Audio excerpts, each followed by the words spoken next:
Sabay-sabay natin alamin ang mga kaganapan na nangyayari sa ating bansa.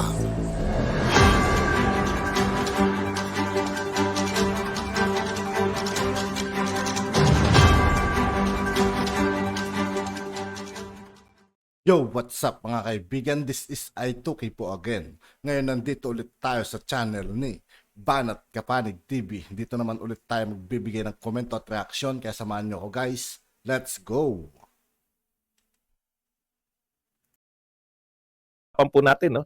Ito po, lumabas po ngayong araw na to, bumaha po ngayon dito sa social media sa mga sinabi po ni Laila de Lima. Bago ilipat sa Damis, de Lima 6th opening of Quebuloy's bank account. Yung sinasabi po nila, nililipat na po, no? Particular kay Rodrigo Duterte, siya na po may control ngayon.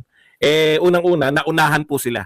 Siguro pinaporma pa lang nila, natunugan na, no? Nung sinasalang na po ni Ontiveros yung mga pangingikil, palalabasin po nila na yung pera ng kingdom, ganun lang yan, no? Ay nakuha sa illegal na paraan, di po ba?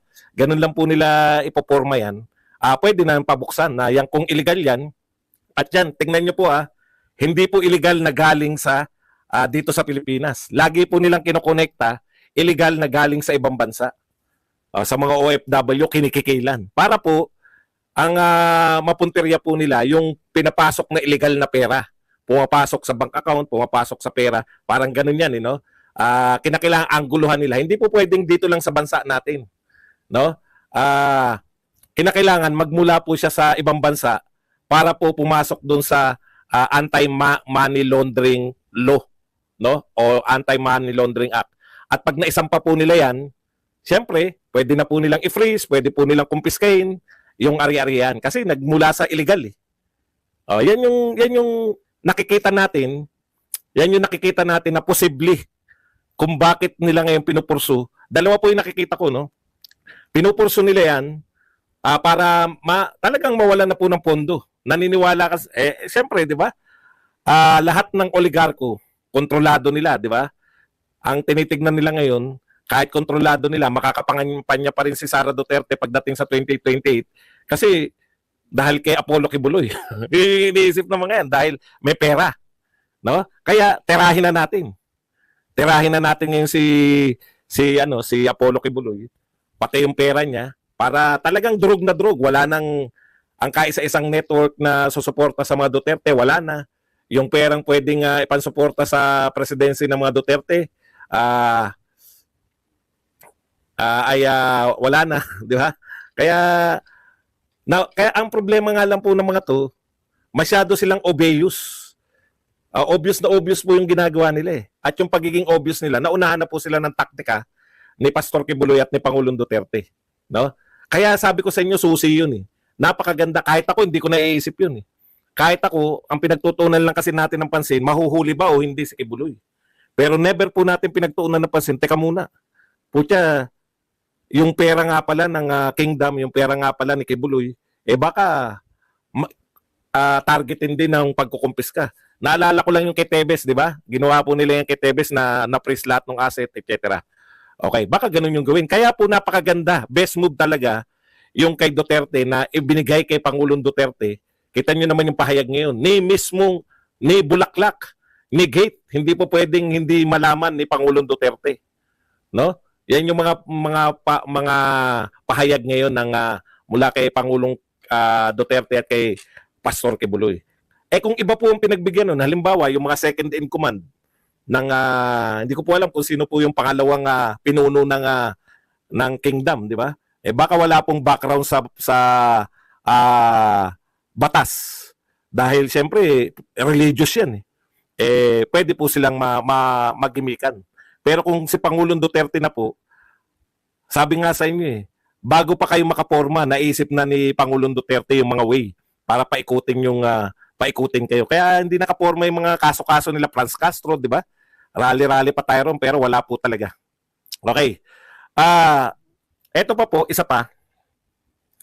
Ayun nga, no, malinaw na ngayon na talagang yung alliance, yung ang ginawang Kayuni team talaga, ang tinuluyan ng Kayuni team, itong mga Dilawan at hindi yung mga Duterte. marami po ako naririnig, no, yung kawalan ng utang na loob. Importante po sa mga Pilipino yun eh.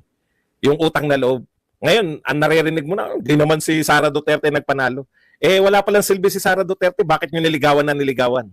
Wala palang silbi yung mga Duterte sa panahon ng 2022 election ni BBM. Bakit nag-aksaya pa kayo na pumunta sa Davao? Yeah? Bakit nag-aksaya pa kayo na manikluhod para ligawan si Sara Duterte na tumakbo na Vice President?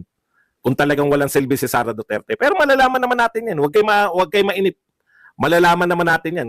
Ngayon pa lang nga, binubugbog nyo na si Sara Duterte. Walang epekto eh. Bakit po ito napakamali? No? Una, Dilima at saka Ontiveros. Ipapaalala ko lang sa inyo, hindi government official si Pastor Kibuloy. Naintindihan niyo ba? Hindi po siya subject, no, sa mga katulad natin na mga government official in the first place. Kaya nila dinadala sa AMLA eh.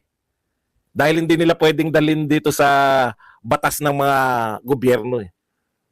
Taga-gobyerno ba si Kibuloy? Anong karapatan ninyong pabuksan yung kanyang wala namang kaso na nagwawarat na buksan yung kanyang si Dilima isa pa pala. Baka masama ang gising ni Dilima na pagkamalan niya senador pa siya. Dilima, hindi ka nanalo. Real talk lang kita. Baka akala mo senador ka eh. Hindi ka nanalo. Dito nga ako bilib, no? Hindi na nanalo, talo na. Bakit halos lahat ng sinasabi nitong tao na to pinipick up ng media? Anong importansya nito? Anong importansya ni Laila de Lima at para pick upin nyo yung kanyang mga ideya? Nagmamatter ba yan sa batas? Pag nagsalita ba siya ng ganyan, wala nga. Paano nyo pabubuksan? Hindi ikaw, hindi ang Senado ang magbubukas. Wala kayong kapangyarihan na buksan ang ng isang pribadong citizen. Wala kayong kapangyarihan, hindi yan katulad ni Corona na pwede nyo kalkalin yung salin. Walang salin ng private citizen. Hindi nyo ba naintindihan yun? Pribado po yan. Ikalawa, yan po ay samahang panrelihiyon. No? Kung kakalkalin nyo po yan, lahat po ng relihiyon, kakalkalin nyo. Diyan na kayo matitigok.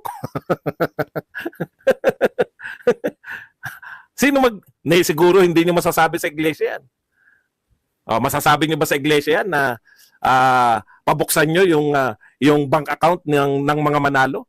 Hindi kayo magtatangka. Hindi naman talaga kasi karapat-dapat. Di ba? Mga pribado po silang tao. Sila po ay mga tao ng simbahan. Ano ba nakakain nyo? Ano bang kinain ninyo o hindi nyo nakain? At bakit kayo ganyan mag-isip? Anong kinalaman ni Pastor Kibuloy? Paano nyo mabubuksan yung kanyang bank account? May bank secrecy. Hindi nyo ba alam? Bank secrecy law. Kinakailangan nyo munang sampahan niya ng kaso na meron siyang katiwaliang ginawa. Pucha, pilit na pilit yung katiwalian nyo eh. Una, pinalulutang nito ni Trillanes ang sinasabi niya. May mga kaibigan si Kibuloy. May mga kaibigan si Kibuloy na maaaring nagtatago ng kayamanan, pinatago kay Kibuloy.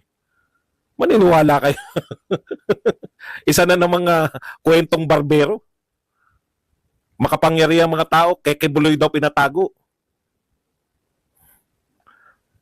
Wala na po sa huwisyo. No? Kung ano-ano na lang. Yan, sinasabi ni Trillanes. Tapos ngayon naman, money laundering. Money laundering?